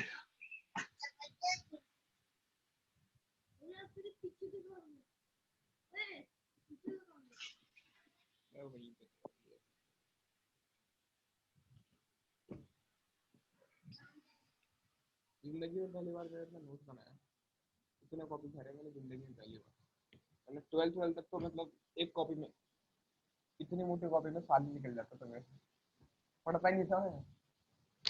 पहली बार जिंदगी में ये भरा, ये भरा, ये भरा, ये भरा, बाकी वहाँ देख ले वहाँ वो भरा, वहाँ देख वो सब भरा। क्या हो गया, क्या हो गया, कॉपियों की दुकान लगा रहा है?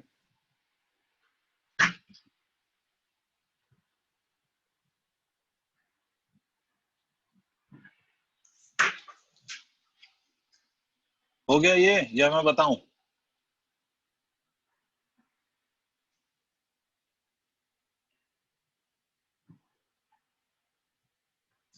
सर एक बार क्वेश्चन फिर से एक्सप्लेन करना।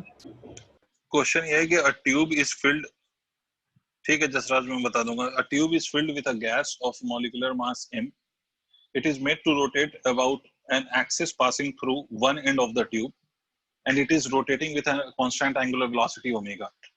If the pressure at the left end of the tube is P1, what will be the pressure at the right end of the tube? मतलब अगर एक एंड पे प्रेशर P1 है, तो दूसरे एंड पे प्रेशर कितना होगा। ये P1 हमें गिवन है, ये P2 हमें निकालना है, and this is the molecular mass of the gas is m। ऐसा क्वेश्चन मैंने फ्लूइड में भी बताया था। यहाँ पर गैस है, वहां पर फ्लूइड में, यहाँ पर लिक्विड फिल थी। तो ऐसे क्वेश्चन में मैंने आपसे कहा था कि ऐसे क्वेश्चन में, because if the tube is rotating, all the elements of tube would be going on a circular path of different radius, so they will have same value of omega but different value of velocity, v की value अलग आएगी, because v will be equal to omega multiplied by radius। तो आप इस question में आप ऐसे सोचें कि आप x डिस्टेंस पर जाके एक यहाँ पर एक एलिमेंट कंसीडर करिए पहले तो, ठीक है, x डिस्टेंस पे जाके एक एलिमेंट कंसीडर करिए। ऐसा क्यों कर रहे हैं, बिकॉज हर एलिमेंट की जो लीनियर वेलोसिटी होगी वो अलग होगी। सारे एलिमेंट का एंगुलर वेलोसिटी ओमेगा ही होगा, but linear velocity her element की डिफरेंट होगी। तो इसीलिए हमने x डिस्टेंस पे जाके एक dx का एक एलिमेंट कंसीडर किया। ये एलिमेंट गैस का ही है, ठीक है, ये गैस का हमने एक एलिमेंट कंसीडर कर लिया जिसकी ये लेंथ dx है। तो अनडाउटेडली इस एलिमेंट पे दो तरफ से प्रेशर लग रहा होगा, एक इधर से प्रेशर एक्सर्ट हो रहा होगा, ये वाली जो गैस है on the left of this element, और एक प्रेशर जो gas is on the right of the element, वो प्रेशर एक्सर्ट कर रही होगी, ठीक है। तो दो प्रेशर्स लग रहे होंगे। अगर हम प्रेशर की बात करें यहाँ पर, तो कौन सा प्रेशर, अगर आप देखेंगे तो कौन सा प्रेशर ज्यादा होगा, तो as you go towards right pressure will increase, क्योंकि अगर आप यहाँ पर हैं यहाँ पर, तो यहाँ पर जो प्रेशर है वो मिनिमम होगा, और जिस तरह से आप आगे जाते जाएंगे तो प्रेशर आपका क्या करता जाएगा, इंक्रीज करता जाएगा। क्यों इंक्रीज करता जाएगा, क्योंकि ये वाला पोर्शन अगर यहाँ पर है, हम यहाँ पर, तो ये वाला जो प्रेशर इधर वाले लेफ्ट वाले गैस के कारण लग रहा है वो ज्यादा होगा। ठीक है, तो as we move from 0 to L, एक एंड ऑफ द रॉड से ट्यूब से दूसरे एंड ऑफ द ट्यूब पर, तो प्रेशर इंक्रीज करेगा, मतलब pressure will increase with x, pressure will increase with x। इसका मतलब कि अगर हम ये P प्लस dP माने तो this pressure will B P, pressure is increasing with x। तो यहाँ पर जो हमारा इस वाले एलिमेंट का अगर area of cross section A मान लो, that will be exactly equal to the area of cross section of the tube. तो हम इसको लिख सकते हैं P plus of dP multiplied by A minus of P multiplied by A, this will be equal to, ये element है, it is going into the circular path, तो इसको हम लिख सकते हैं, dm multiplied by omega square multiplied by x। अरे ये कहाँ से आया, m ओमेगा स्क्वायर r लिखते थे आप,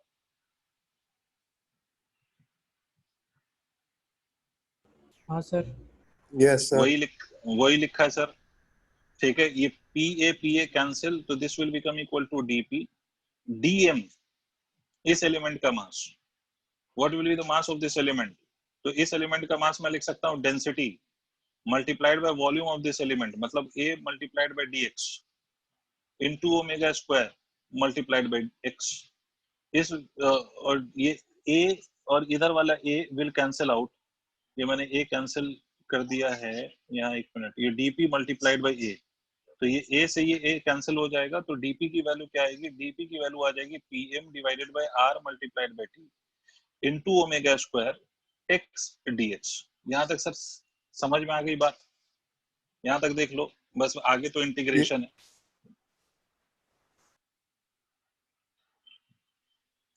यहाँ तक किसी के मन में कोई दिक्कत? सर एक बार और बता दीजिए। फिर से सुनिए, इस वाले एलिमेंट को अगर हमने कंसीडर किया, ये वाला एलिमेंट x दूरी पर, क्यों हम एलिमेंट कंसीडर करके इंटीग्रेशन कर रहे हैं, because every element would be going on the circular path with the same angular velocity of omega, but linear velocity of these elements will not be same, linear velocity जो है इन elements की वो same नहीं होगी, तो because the linear velocity of these elements will not be same, तो इसलिए हमने x डिस्टेंस पे जाके एक एलिमेंट कंसीडर किया जिसकी लेंथ कितनी है dx। अब इस एलिमेंट पे दो तरफ से प्रेशर लग रहा है, एक तो इधर वाला गैस इस पे प्रेशर लगा रहा है और इधर वाला गैस इस पे प्रेशर लगा रहा है। ठीक है, इधर दो गैस हैं, दोनों प्रेशर्स लगा रहे हैं। लेफ्ट एंड पे प्रेशर की वैल्यू कम होगी, जैसे जैसे आप राइट एंड की तरफ जाएंगे प्रेशर की वैल्यू ज्यादा होगी। ठीक है, क्यों होगी, वैसे भी तू सोच कि अगर मैं फोर्स के टर्म्स में इसी की बात करता, अगर तुम्हें फ्लूइड याद है तो, अगर मैं फोर्स के टर्म्स में बात करता तो यहाँ पर जो फोर्स होता दिस विल बी मैक्सिमम, और यहाँ पर जो फोर्स होगा this will B minimum, it can even B zero. क्यों, क्योंकि इधर कोई एलिमेंट नहीं है जिसको सर्कुलर पाथ में घुमाने की आवश्यकता है, बट यहाँ पर अगर हम हैं तो ये पूरा एलिमेंट इसके साथ सर्कुलर पाथ में घूम रहा है, मतलब ये रोटेट कर रहा है। तो जैसे जैसे हम राइट की तरफ जाएंगे हमारा प्रेशर इंक्रीज करेगा, और प्रेशर इंक्रीज करेगा इसका मतलब है कि लेफ्ट से राइट पे लगने वाला pressure will be more than that of right से लेफ्ट पे लगने वाला प्रेशर। तो इन प्रेशर का से अगर हम फोर्स निकालना चाहते हैं तो एरिया से मल्टीप्लाई करेंगे, तो एक फोर्स इधर से लग रहा है, दूसरा फोर्स इधर से लग रहा है, तो फोर्स का difference must be exactly equal to what, it must be equal to centripetal force. ये जो दो फोर्स का डिफरेंस है वही तो सेंट्रीपिटल फोर्स प्रोवाइड करेगा, तो इन दोनों फोर्स का difference will provide the centripetal force. तो यहाँ से ये dp, बाकी तो कैलकुलेशन समझ में आ रही होगी, a से a कट जाएगा, dp is equal to rho dx omega square x। ये dm की वैल्यू हमने लिखा है, ठीक है, ये जो हमने लिखा है ये dm की वैल्यू है, density multiplied by the volume. तो dp की वैल्यू कितनी होगी, pm upon RT omega square x dx। ठीक है, pm upon RT omega square x dx। अब क्लियर है, इंटीग्रेशन कर लिया इसका।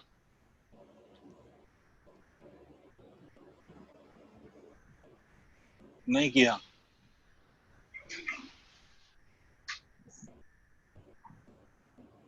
देखिए सर इसका अगर हम इंटीग्रेशन करें तो डीपी का इंटीग्रेशन मैं डायरेक्ट लिख रहा हूँ, डीपी का इंटीग्रेशन आप करेंगे तो डीपी का इंटीग्रेशन P1 से P2 तक करेंगे आप। इसी तरह से पीएम अपॉन आरटी ये ओमेगा स्क्वायर और ये एक्स dx, इसका इंटीग्रेशन कहां से कहां तक करेंगे, 0 से l। इसको सिंप्लीफाई करोगे तो P2 हो जाएगा ये dp बाई, सॉरी ये dp बाई p है, यहाँ पर मैंने p लिखा ही नहीं, ये dp बाई p। तो इसको हम इंटीग्रेट करें तो ये कितना हो जाएगा, ln of P2 divided by P1 is equal to PM upon RT. यहाँ तक क्लियर है भाई? Omega sir square right hand side पे p हाँ कैंसिल बोलो। होएगा ना, राइट हैंड साइड में p कैंसिल होएगा ना, तभी वो है लेफ्ट पे। नहीं समझा, राइट हैंड साइड पे p कैंसिल होगा? जैसे लास्ट टाइम करा था, राइट से लेफ्ट लाए थे ना p को।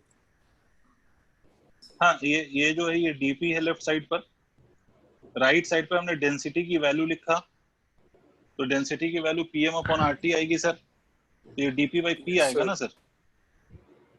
यस सर, पर फिर राइट से आपने p नहीं ना हटाया, फिर ऊपर ऊपर मैंने कहाँ p लिखा है दोस्त? pm by rt में p नहीं आएगा ना फिर, नहीं dp नहीं by pm pm बाई हो गया आरटी ना। में तो p, अरे नहीं रे, क्यों ऐसा तुझे लग रहा है? रो की वैल्यू क्या होती है, pm बाय आरटी ही होती है ना रो की वैल्यू। यस सर, तो मैंने रो की जगह pm बाय आरटी तो लिखा है, और ये बेटा ओमेगा स्क्वायर एक्स dx लिखा है। यहाँ पर ये p छूट गया था मुझसे, इसको मैंने रेक्टिफाई किया, ये p को इधर लेके आऊंगा तो ये dp बाई p होगा ना। ये यस कहाँ सर। दिक्कत आ रही है? अगर दिक्कत आ रही है तो स्क्रीन पे एनोटेट करके बताओ। सर ये जो ऊपर क्यू के आगे आपने लिखा है, ये वाला p आपने नीचे नहीं कर दिया? सर नीचे वाला जो स्टेटमेंट है उसमें डीपी अच्छा अरे वो अरे वो एरो मार के लिखा हो सर। Yes sir. अब खुश, मिस्टेक्स, सर ठीक है। तो ये हो जाएगा ये क्या हो जाएगा, ln of P2 by P1। ये आप ऐसे लिख सकते हो, पूरी चीज आपको दिख रही होगी कि ये P1 e to the power m omega square divided by 2RT L square, ये आंसर आएगा सर आपका प्रेशर का। अगर हम ट्यूब को घुमा दें तो प्रेशर का ये आंसर आएगा। अगर हम इसको x के टर्म्स में लिखना चाहते हैं तो L तक इंटीग्रेट ना करके 0 से x तक इंटीग्रेट कर दो, और P1 से एक जनरल P तक इंटीग्रेट कर दो, तो pressure as a function of x पता चल जाता। मतलब अगर मैं इसी की लिमिट मैं ऐसे ले लेता,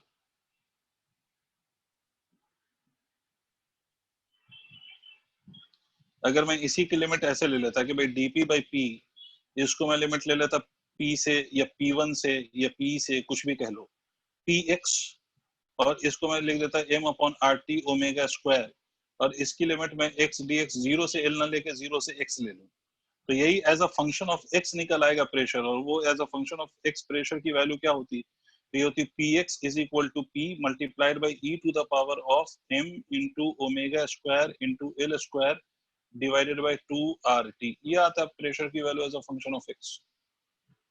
मतलब यहाँ पर l की जगह x आ जाता। ठीक है सर, प्रेशर का वेरिएशन हम यस निकाल सर। सकते हैं अब, चाहे वो ट्यूब में भर दिया जाए या वो कहीं और भर दिया जाए, हम प्रेशर का वेरिएशन निकाल सकते हैं। और प्रेशर का वेरिएशन निकालने के लिए जो हमारे लिए हेल्पफुल फॉर्मूला है that is PV is equal to nRT। But एक बात याद रखना कि अगर हम किसी लिक्विड के लिए प्रेशर लिख रहे हैं और उसकी डेंसिटी हमें नहीं गिवन है, तो उस केस में हम डेंसिटी को भी प्रेशर के टर्म्स में लिखेंगे। जैसे यहाँ पर ये गैस के लिए हमें डेंसिटी गिवन नहीं था, हमें मॉलिक्यूलर मास गिवन था, तो हमने प्रेशर को किसके टर्म्स में लिखा है, डेंसिटी के टर्म्स में लिखा, और उसके बाद हमने इसको सॉल्व कराया। ठीक है, अब आगे की बात सुने सर। अब आगे की बात, इससे पहले कि मैं आगे की बात पे आऊं, मैं इससे पहले pressure due to a gas enclosed in container पे आऊं। ठीक है, प्रेशर की बात करूं inside due to a gas inside a container, उसकी बात पे जाने से पहले, उस पे जाने से पहले आप मेरी बात सुनिएगा जरा सा कि सर मैं आपको कुछ चीजें सिखाना चाह रहा हूँ। कुछ चीजें मतलब कुछ नए वैरायटी के क्वेश्चन, पता नहीं शायद आपने किए हो या नहीं किए हो, अगर करे हो तो अच्छी बात, नहीं किए हो तो आज सीखेंगे। ठीक है, कुछ नई वैरायटी के क्वेश्चन। बाकी इक्वेशंस तो आपने पहले भी पढ़ा है कि अगर मैं आपसे कहूं कि प्रेशर की इक्वेशन क्या होती है तो आपने पढ़ा है भाई कि P is equal to 1/3 rho into VRMS का स्क्वायर। ये आपको हर टीचर ने बताया, आपने हर किसी से पढ़ा है, तो वो सब तो हम बाद में देख लेंगे। आपने गैस लॉज भी पढ़ा है, और गैस लॉज में आपने पढ़ा है कि अगर टेम्परेचर कांस्टेंट हो तो P is inversely proportional to V, जिसको हम बॉयल्स लॉ कहते हैं। इसी तरह से अगर हमारा चार्ल्स लॉ की हम बात करें तो चार्ल्स लॉ में प्रेशर कांस्टेंट होता है। फिर इसी तरह से हम कह सकते हैं अवोगाड्रोस लॉ होता है, इसी तरह से ग्राहम्स लॉज होता है। ये सब आपने केमिस्ट्री में भी उतना ही अच्छे से पढ़ा है जितने फिजिक्स में पढ़ा होगा। मेरा मुद्दा लॉज दोबारा सिखाना नहीं है, लॉज तो आप जानते ही हो।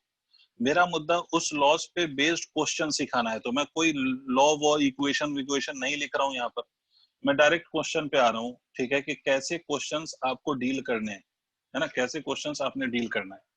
इस बात पे आने से पहले मेरी बात बहुत ध्यान से सुनिएगा, कैसे कैसे क्वेश्चन पे आएंगे। तो इस क्वेश्चन के फॉर्मेट पे जाने से पहले मेरी बात, एक बात आप मुझे बताइए कि आप लोगों ने एक बैरोमीटर का नाम सुना है, जिससे हम प्रेशर को मेजर करते हैं, और Yes. बैरोमीटर से हम एटमॉस्फेरिक प्रेशर को मेजर करते हैं। और मैं सिर्फ याद दिला रहा हूँ आपको, सिर्फ याद दिला रहा हूँ। इसमें आपसे ये बोला गया था कि आप एक ट्यूब लें और उस ट्यूब को एक मरकरी ट्रफ के अंदर उल्टा करके यहाँ पर ऐसे प्लेस कर दें, और इस ट्यूब में आपने मरकरी भरा होगा।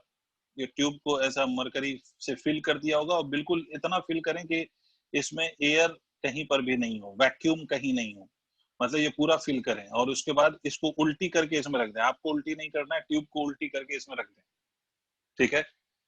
अगर आप ट्यूब को इसमें उल्टी करके रखेंगे तो क्या होगा, तो आपने सुना है कि भाई मरकरी इसमें से नीचे की तरफ फ्लो करता है, बहता है, फ्लो करता है, और फ्लो करते करते ये इतने हाइट तक रह जाता है। उस हाइट को अगर हम मेजर करें तो ये 76 सेंटीमीटर रह जाता है हाइट, ठीक है। ऐसा क्यों होता है, पहले तो हम इस बात को याद कर लें दोबारा से कि 76 centimetre of height remains inside, 76 centimetre of length of mercury remains inside the tube. बाकी मरकरी कहाँ चला जाएगा, बाकी mercury flows into the trough, है ना, मरकरी ट्रफ के अंदर फ्लो कर जाता है। ऐसा क्यों?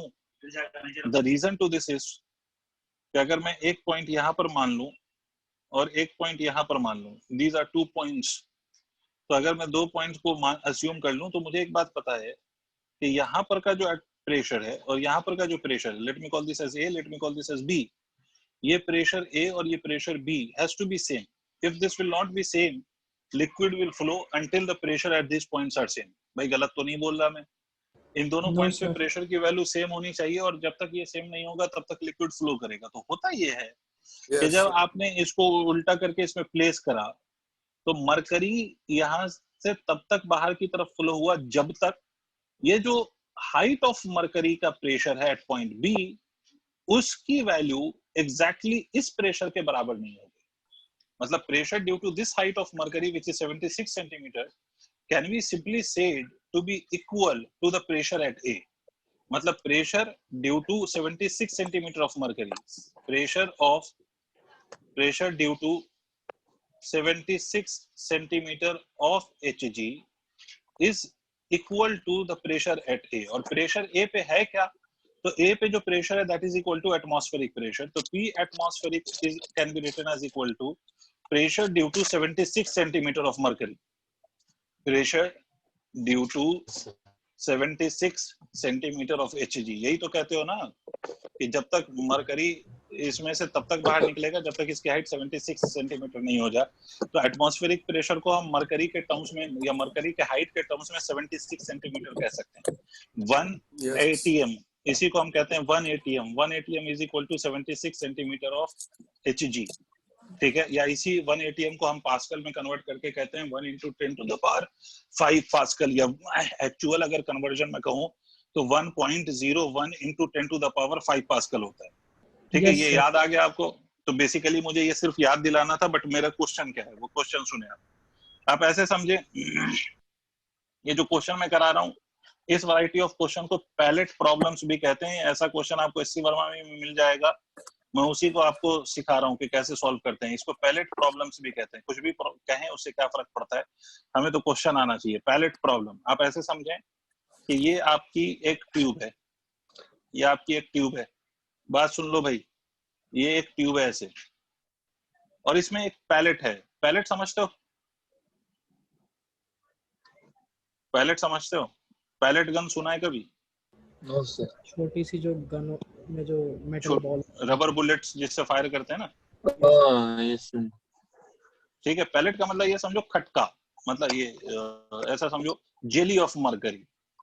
ये 20 सेंटीमीटर, ये 10 सेंटीमीटर, ये मरकरी है। यहाँ पर ये जो है ये मरकरी है, ये मरकरी का पैलेट है जिसकी लेंथ कितनी है 10 सेंटीमीटर।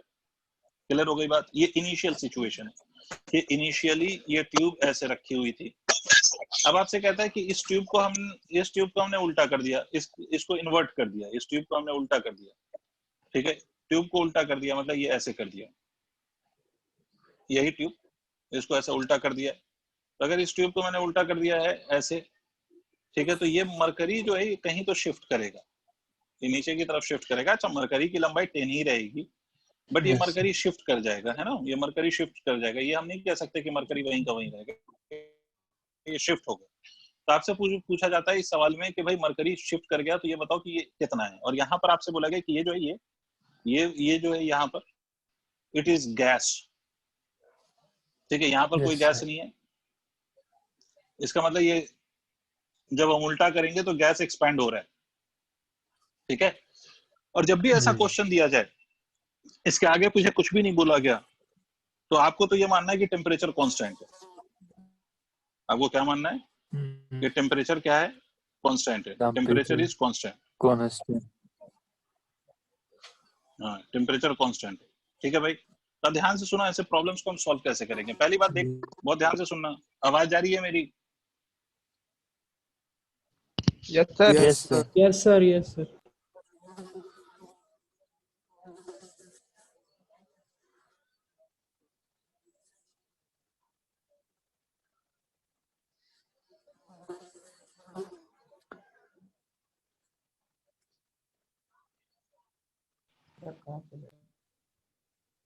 हेलो, तुमसे आवाज आने का पूछा और ये डिस्कनेक्ट हो गया।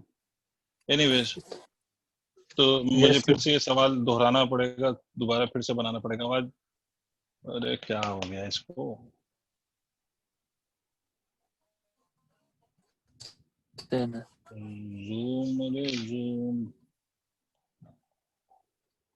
Zoom is not working. Sir एक बार डिस्कनेक्ट करके देखिए।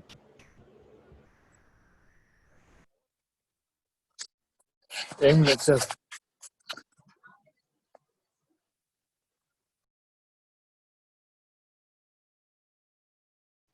फिर छुट्टी।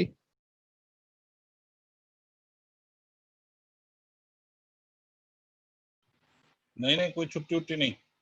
अब आ गया भाई। क्वेश्चन ये है कि ये ऐसे था ना, ये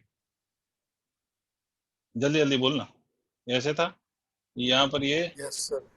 यहाँ पर हमसे बोला गया ये पैलेट है, ये मरकरी है, मतलब ये आपका यहाँ पर बोला गया गैस है कोई, ये गैस है, इसको उल्टा करके हमने रख दिया। ये वाली लेंथ 20 सेंटीमीटर थी शायद, और मरकरी वाली लेंथ 10 सेंटीमीटर है।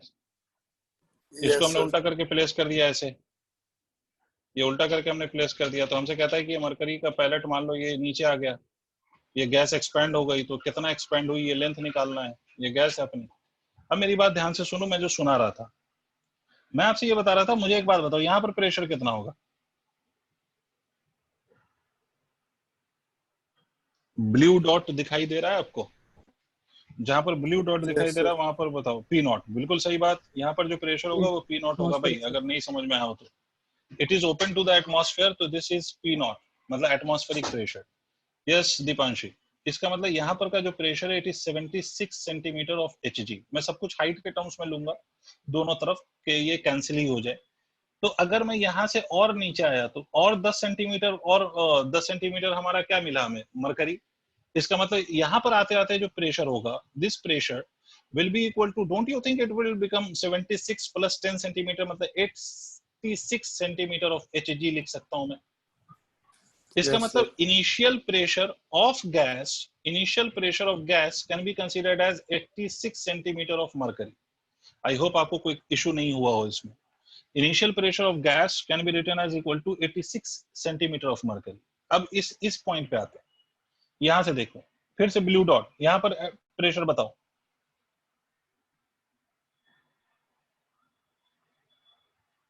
तुम बता सर सकते हो। Atmospheric pressure.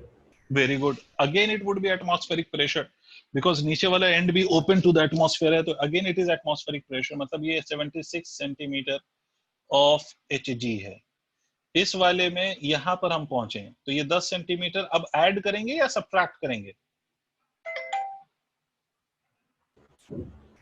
सब्ट्रैक्ट करेंगे, है ना? गुड। तो 66 सेंटीमीटर ऑफ मरकरी लिख सकते हैं उसको। इसका मतलब P final for the gas is equal to 66 centimetre of Hg। यहां तक सबको क्लियर है तो मुझे एक बार हाँ ना बोल दे यार। सर बाकी एक तो बार क्वेश्चन इनिशियल और फाइनल एक बार कैसे आया सर बता दो। P इनिशियल देखो, ये ओपन टू द एटमॉस्फेयर, यहाँ पर प्रेशर कितना होगा? एटमॉस्फेरिक प्रेशर के बराबर होगा। अब ये एटमॉस्फेरिक प्रेशर होता है कितना है? 76 सेंटीमीटर ऑफ मरकरी के बराबर। अब इसमें 10 सेंटीमीटर लेंथ ऑफ मरकरी का प्रेशर और ऐड होगा ना यहाँ पर, क्योंकि गैस यहाँ पर है, ठीक है? और इस थ्रू आउट गैस में प्रेशर को हम कांस्टेंट ले रहे हैं, थ्रू आउट द गैस, ठीक है? Yes sir. तो ये 76 plus 10 will be equal to 86 centimetre of mercury.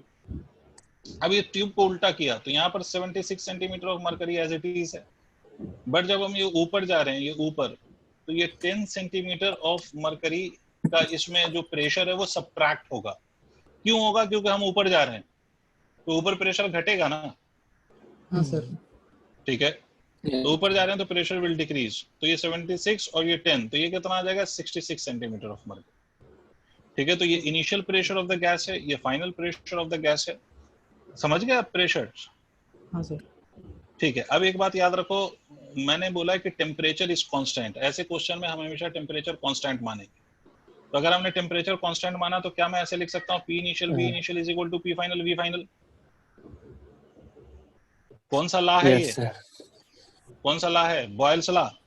ठीक है, तो pressure initial is 86 centimetre of mercury, remember this, into gas का इनिशियल वॉल्यूम, तो 20 था लेंथ पहला, तो 20 multiplied by area of cross section of this tube is equal to बाद वाला जो प्रेशर है वो 76 है, मल्टीप्लाइड बाय नया वाला लेंथ है वो कितना है हमें नहीं पता, इनटू एरिया, एरिया ने एरिया को मार दिया, लेंथ निकल आया क्या? ठीक है बेटा, 26.06 कह रहे हो आप, शायद सही है। समझ में आया पैलेट प्रॉब्लम कैसे सॉल्व करते हैं?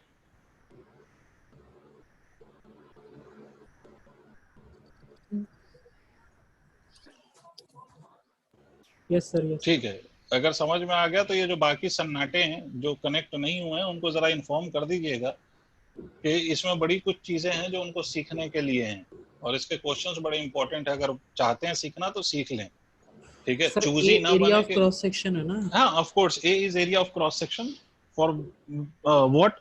Area of cross section of the tube obviously. Okay sir. ठीक है, तो बाकियों को भी इन्फॉर्म कर दीजिएगा कि वो सीख लें चीजों को, ठीक है? वो चूजी बाद में बन लेंगे कि किससे पढ़ना है किससे नहीं। मैं ओखला में नहीं पढ़ाता हूँ जो मुझे परेशानी हो, ठीक है? तो जिससे भी पढ़ना हो, बट जहां पर सीखने का मौका मिले वहां सीख लें। एनीवेज, तो आज इतना ही, बाकी चर्चा हम थैंक यू सर। कल करेंगे, कल या जब भी हमारी क्लास है। अभी हो गया सर 4:11। Thank you sir.